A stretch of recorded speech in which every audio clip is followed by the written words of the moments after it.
കുറച്ച് നാളുകൾക്ക് മുമ്പ്, കൃത്യമായി പറഞ്ഞാൽ 2-3 മാസങ്ങൾക്ക് മുമ്പ്, ദളിത് ന്യൂനപക്ഷ വിഭാഗങ്ങളുടെ ഒരു വലിയ സമ്മേളനത്തെ അഭിസംബോധന ചെയ്ത് രാഹുൽ ഗാന്ധി പ്രസംഗിക്കുകയാണ്. ആ പ്രസംഗത്തിൽ രാഹുൽ വലിയ രീതിയിലുള്ള ഒരു കുറ്റസമ്മതം നടത്തി. ഈ നാട്ടിൽ, ഈ രാജ്യത്ത് ന്യൂനപക്ഷങ്ങളുടെ ശബ്ദമാകാൻ കോൺഗ്രസ് തോറ്റുപോയിരിക്കുന്നു, ഞങ്ങൾക്ക് വലിയ രീതിയിലുള്ള തെറ്റുപറ്റിയിരിക്കുന്നു എന്ന് രാഹുൽ ഈ നാടിനോടായി, രാജ്യത്തോടായി അന്ന് വിളിച്ചു പറഞ്ഞിരുന്നു.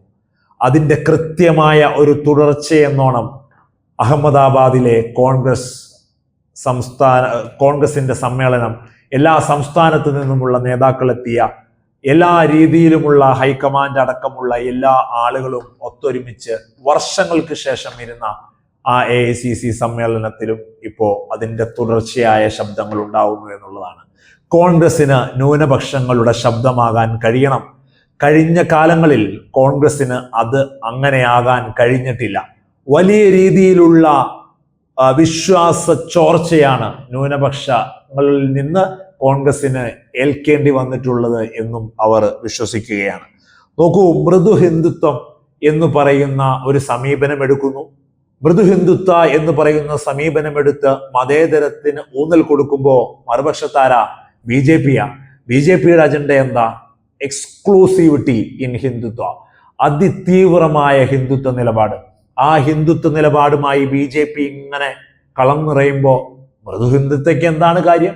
രാജസ്ഥാനിലെ വിഷയത്തിൽ ശബ്ദിക്കാതിരിക്കുക, ഗുജറാത്ത് കലാപത്തിലെ എഹ്സാൻ ജഫ്രിയെ മരണ ദിവസത്തിൽ ഓർക്കാതിരിക്കുക, വഖഫ് ബില്ല് പാർലമെന്റിൽ അവതരിപ്പിക്കുമ്പോൾ പല ന്യായങ്ങൾ ഇന്ന് രാഹുലിനെ അനുകൂലിച്ചു പറയുന്നുണ്ടെങ്കിലും പ്രിയങ്കയുടെ അസാന്നിധ്യം, രാഹുലിന്റെ നിശബ്ദത, ഇങ്ങനെ വലിയ രീതിയിൽ ന്യൂനപക്ഷങ്ങൾക്ക് ശബ്ദമാകേണ്ട കോൺഗ്രസിന്റെ നായകൻ ഇങ്ങനെ നിശബ്ദമായി പോയതെല്ലാം ഒരു തെറ്റായി കോൺഗ്രസ് തിരിച്ചറിയുന്നു ഈ വൈകിയ വേളയിലെങ്കിലും എന്നുള്ളത് ഒരു നല്ല ദിശാസൂചിക നൽകുന്നത് തന്നെയാണ്.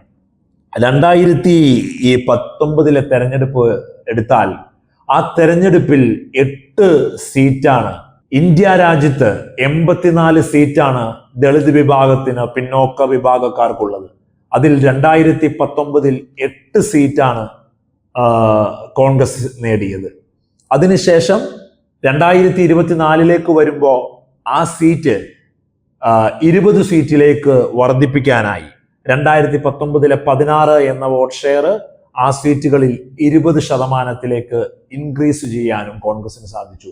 ഈ ഒരു തീരുമാനം കോൺഗ്രസ് എടുക്കുന്നതിന് പിന്നിൽ ഒരു കാരണവും കൂടിയുണ്ട്. അതായത് കൃത്യമായ രീതിയിൽ ന്യൂനപക്ഷങ്ങളെ കൂടെ നിർത്തിയാൽ, ആ വോട്ടുകൾ വന്നാൽ BJP-യെ പോലും മുട്ടുവിറപ്പിക്കുന്ന 2024 തെരഞ്ഞെടുപ്പ് ഫലം നമ്മൾ കണ്ടതാണ്. ശക്തമായ രീതിയിൽ BJP-ക്ക് ഒരൊറ്റ കക്ഷിയായി നിൽക്കാവുന്ന സാഹചര്യം പോലും ഇല്ലാണ്ടായതാണ്. അങ്ങനെ ഇന്ത്യ മുന്നണിയിൽ കോൺഗ്രസ് ഒരു വലിയ ശബ്ദമാവാൻ, ഇന്ത്യ മുന്നണിയെ, ഇന്ത്യ അലയൻസിലേക്ക് ഈ ദളിത് വിഭാഗങ്ങളുടെ വോട്ട് വന്നത് വലിയ ഒരു അനുകൂല ഘടകമായി അവർ കാണുന്നത് വീണ്ടും ആശാവഹമായ കാര്യങ്ങൾ തന്നെയാണ്. അപ്പോൾ കോൺഗ്രസ് വലിയ രീതിയിൽ ഇനിയെങ്കിലും ന്യൂനപക്ഷങ്ങളുടെ ശബ്ദമാകാൻ, ഒരു നിലപാട് ഉറപ്പിക്കാൻ. നോക്കൂ, ഡൽഹിയിൽ നമ്മൾ കണ്ടതാണ്, കൃത്യമായ ഒരു നിലപാടില്ലാത്ത ആ കേജ്രിവാളിന്റെ ആം ആദ്മി പാർട്ടി തൂഫാനായി പോയത്. ശക്തമായ ഹിന്ദുത്വ നിലപാടുമായി കൃത്യമായി ഈ പറയുന്ന ഡൽഹിയിൽ BJP കളം നിറഞ്ഞ് വർഷങ്ങൾക്ക് ശേഷം അവർ വോട്ട് തിരിച്ചു പിടിച്ചത്. അതായത് RSSനെ അനുകൂലിക്കുമ്പോഴും BJP-യെ എതിർക്കുക, മൃദു ഹിന്ദുത്വയിൽ ഊന്നുക. കേജ്രിവാൾ ഡൽഹിയുടെ തെരുവിൽ നിന്ന് അപ്രത്യക്ഷനായി. അതുപോലെയുള്ള ഒരു വലിയ ഭീഷണി നേരിടുന്ന സമയത്ത് വൈകിയ വേളയിലെങ്കിലും കോൺഗ്രസ് ഇത് തിരിച്ചറിഞ്ഞു എന്നുള്ളത് നല്ല കാര്യം തന്നെയാണ്.